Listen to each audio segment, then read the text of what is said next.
আজকে কয়েকটা দিন ধরে এত বৃষ্টি হচ্ছে যে এই স্ট্যান্ডটা দেখো রোদ্দুরে দেওয়ার সময়ই হচ্ছে না। আর রোদ তো হচ্ছেই না যে ওইগুলো রোদ্দুরে দেবো। স্নান করে দেখো ঠাকুরের ফুলগুলো তুলতে চলে এলাম ওপরে। বৃষ্টির কয়েকটা দিন আগে পর্যন্ত কিন্তু এই গাছে একটাও ফুল ফুটছিল না, তো এখন বৃষ্টির মধ্যে দেখছি গাছে অনেক করে ফুল ফুটছে। এটা দেখে কিন্তু বেশ ভালো লাগছে, কারণ ফুল ছাড়া ঠাকুরকে পুজো দিতে যেন কেমন একটা লাগে। ফুল হলে কিন্তু খুব সুন্দর করে গুছিয়ে সাজিয়ে ঠাকুরকে পুজো দিতে বেশ ভালো লাগে।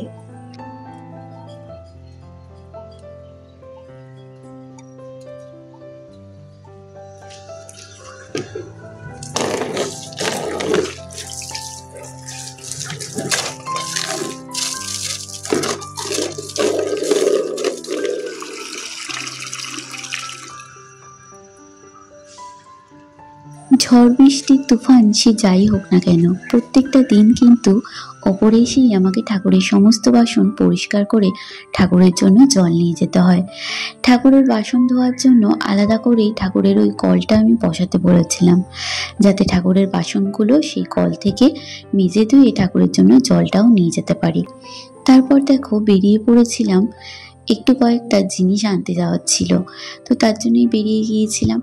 আর সেখান থেকে চলে গিয়েছিলাম বাবাদের বাড়িতে। আর সেখানে গিয়ে কিন্তু আজকে রাত্রেবেলা তৈরি হচ্ছিল চাউমিন।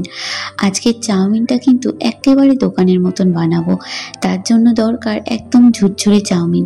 চাউমিনটাকে খুব ভালোভাবে সিদ্ধ করে নিতে হবে। আর এদিকে দেখো আজ যেহেতু একদম দোকানের মতন এক চিকেন চাউ হবে, তাই কিন্তু চিকেনগুলো কেটে নেওয়া হচ্ছিল। চাউমিনটা সিদ্ধ হওয়ার পর ঠান্ডা জল দিয়ে ধুয়ে তার উপরে হালকা করে সাদা তেল ছড়িয়ে এটা কিন্তু হাওয়াতে শুকিয়ে নেওয়া হচ্ছিল। আর এদিকে দেখো এক চিকেন চাউমিন হওয়ার জন্য কিন্তু পাতলা পাতলা পিসেসে কেটে নেওয়া হচ্ছিল চিকেনগুলো। আর এদিকে হচ্ছিল পকোড়ার মাংস। একদিকে যেমন বৃষ্টি পড়ছে, গরম গরম পকোড়া খেতে কিন্তু বেশ ভালো লাগে, অন্যদিকে কিন্তু হচ্ছিল চিলি চিকেনের প্রস্তুতি। আর চিলি চিকেন দিয়ে চাউমিন খেতে আমার কিন্তু ভীষণ ভালো লাগে। এই দুটোর কম্বিনেশনটা এত ভালো যে কি বলবো। অনেকেই কিন্তু এই যে চিলি চিকেনটা, এটা কিন্তু অনেকে ঝোল ঝোল ঝোল মানে পাতলা পাতলা করেও খায়, গ্রেভি করে খায়। অনেকে আবার কিন্তু একদম মাখা মাখা করে খায়। তো আমার মাখা মাখা ওই মাঞ্চুরিয়ান টাইপের খেতে কিন্তু ভীষণ ভালো লাগে।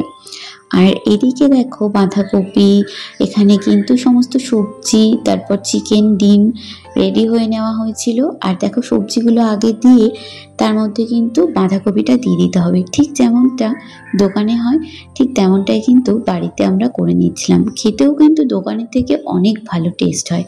তোমরাও যদি এইভাবে ঘরে বানিয়ে খাও, এক তো তোমাদের শরীরের জন্য ভালো হবে, অন্যদিকে তোমরা টেস্টটাও কিন্তু ভীষণ ভালো পাবে। তারপর দেখো বাঁধাকপিটা দেওয়ার পর চাউমিনটা দিয়ে তার মধ্যে কিন্তু এই ব্ল্যাক কালারের সসটা একদমই অল্প পরিমাণে দিয়ে দেওয়া হয়েছিল। এটা কিন্তু একটু বেশিক্ষণ ধরে নাড়িয়ে চাড়িয়ে মিশিয়ে তারপর কিন্তু গোলমরিচ দিয়ে দেওয়া হয়েছিল। গোলমরিচটা দেওয়ার পরে তারপর দেখো সমস্ত এখানে এই যে ডিম, চিকেন যেগুলো চাউমিনে দেওয়ার জন্য রেডি করা হয়েছিল সেগুলো কিন্তু দিয়ে দেওয়া হলো। এবার কিন্তু ভালো করে মিশিয়ে নিয়ে তৈরি হয়ে যাবে আমাদের কিন্তু চাউমিনটা। অবশ্যই তোমরা নুনটা আর ঝালটা দেখে নিও।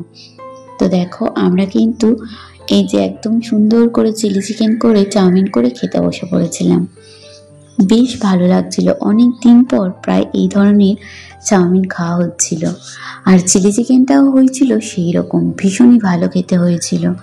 তারপর কি লাস্টে কোল্ড ড্রিঙ্কস খেয়ে বাড়ি ফিরে এসেছিলাম। বাজে এখন ওই 10:30 মতন বাড়িতে চলে এসেছি। প্রচণ্ড জোরে একটু আগে বৃষ্টি হচ্ছিল, বৃষ্টি কমাতে আস্তে আস্তে বেরিয়ে পড়েছি। আর আজকে কাচানো শাড়িগুলো যেগুলো দেওয়া ছিল নিয়ে আসলাম, একদম নতুনের মতন করে দিয়েছে। তোমাদের ব্যাক ক্যামেরায় দেখিয়ে দিই চলো।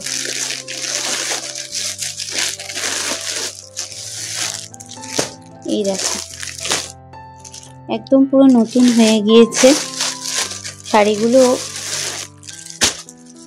আরও কয়েকটা শাড়ি রয়েছে যেগুলো কাচানো রয়েছে, তো সেগুলো দেব। এই 3টে শাড়ি আপাতত দিয়েছিলাম।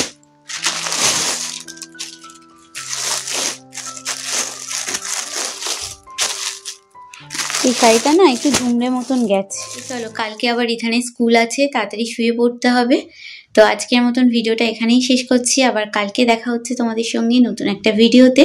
যদি আমার ভিডিওগুলো তোমাদের ভালো লেগে থাকে অবশ্যই একটা লাইক, একটা সাবস্ক্রাইব করে আমার পাশে থেকো, এইটুকুই চাইবো তোমাদের থেকে। তো চলো, গুড নাইট।